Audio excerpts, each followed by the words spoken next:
Sekarang dunia sedang melalui musim peperangan. Jadi soalannya, adakah simpanan kita ni cukup kuat untuk hadapi krisis?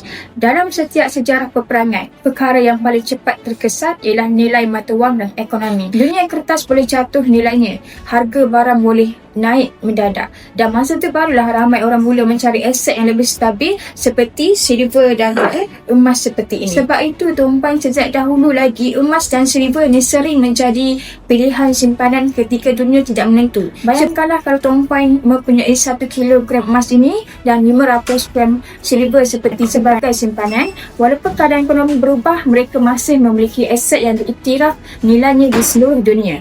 Emas biasanya dianggap sebagai aset perlindungan nilai jangka masa panjang, manakala silver pula sering digunakan sebagai simpanan tambahan yang lebih mampu milik tetapi masih lagi bernilai.